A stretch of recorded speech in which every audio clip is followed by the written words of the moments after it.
That would not be justice. That is what happened in this case. They made certain allegations. They went to the tribunal, and they had no evidence to prove their case. They brought in witnesses, but no evidence.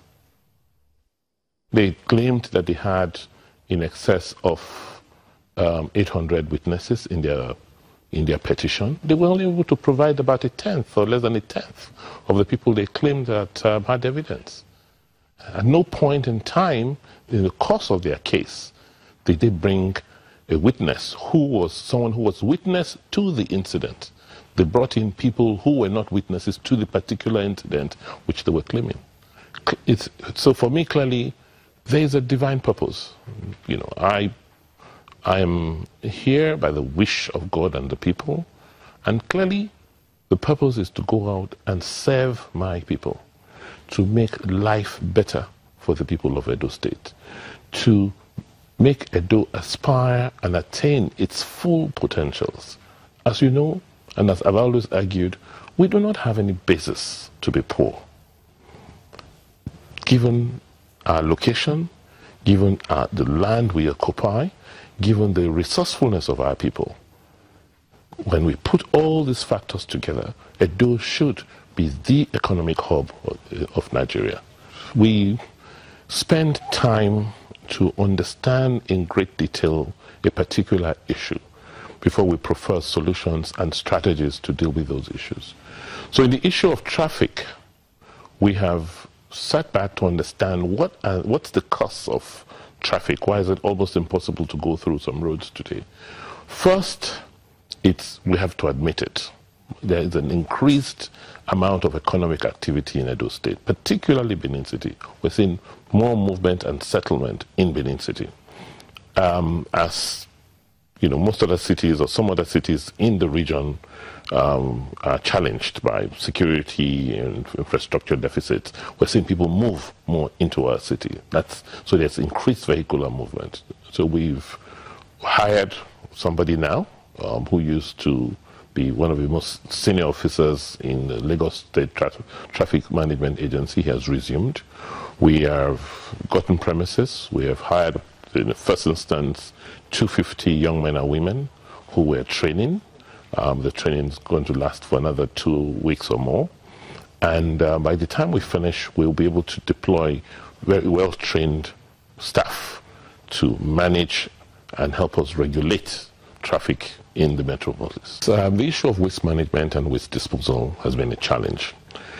And what the way we're approaching it is in multiple directions. First, the process of moving the waste from the households or the commercial areas where waste is generated to the borough pits, that is the area we're working on now. It's going to be a combined effort of getting the government agency responsible, the Waste Management Board, and private operators in this area.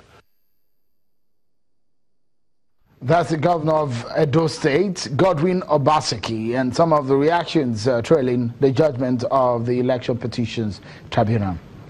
And now to some other issue that we're following for you, to the question of who owns the huge cash found at the luxury apartment in the Ikoyi area of Lagos State. Series of reports linking different people, politicians, government officials, and even government agencies.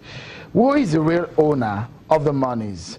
Well, if you look at the recent bust by the EFCC from the whistleblowing policy of government from the 3rd of February 2017, where 9.8 million naira was allegedly belonging to Mr. Andrew Yakubu, a former NNPC, was found at a property in Kaduna, to the 14th of March 2017, where 49 million naira was discovered at the Kaduna airport. And the 7th of April for the 448 million naira discovered at a BDC shop on Victoria Island in Lagos. And on 10th April, a series of money running to about 250 million different currencies. EFCC says it discovered that money at also the BDC shop in Balogun Market, in the popular Balogun Market in Lagos.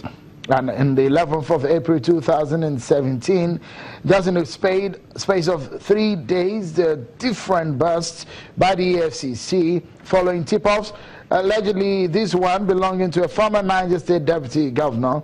And the one that's gotten the attention of the whole world is that one belonged at a luxury apartment in Ikoyi area of Lagos. That money running to about 13 billion Nigerian naira. Who owns all of these money? This has been a big question that we've not heard the federal government nor its agencies to speak about. Let's talk more on the anti-corruption drive of the federal government, the whistleblower policy, and the recent bust. Professor Yusuf Obaje, a former chaplain of the Aso Rock Villa, joins me from our Abuja studio. Many thanks for joining us tonight on the program, Professor. What is your take and your immediate reaction to some of these busts just a few weeks after the government announced the whistleblower policy?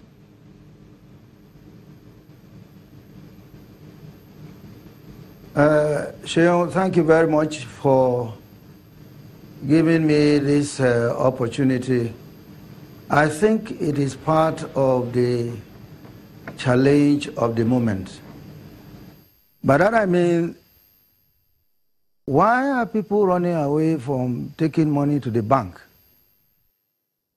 I suspect very strongly that this has to do with the policy of how much you can withdraw from your corporate account. I recall at the time that this policy came up, that I said, look, if you have a corporate account and you can only withdraw 3 million naira, and you are a politician, you are out there to campaign. Now, which local government, knowing what it means to spend that kind of money, where will it be enough? Of course not. I'm somebody who has been there myself. I was a candidate in 2007 for one political party in Kogi State. I know what it means to go around and campaign and the amount of money that you have to take along. All right, Professor, we'll have to take a breather on the program. When we come back, we'll allow you to talk more on this and the anti-corruption drive of the government. That's when we come back. Join us again.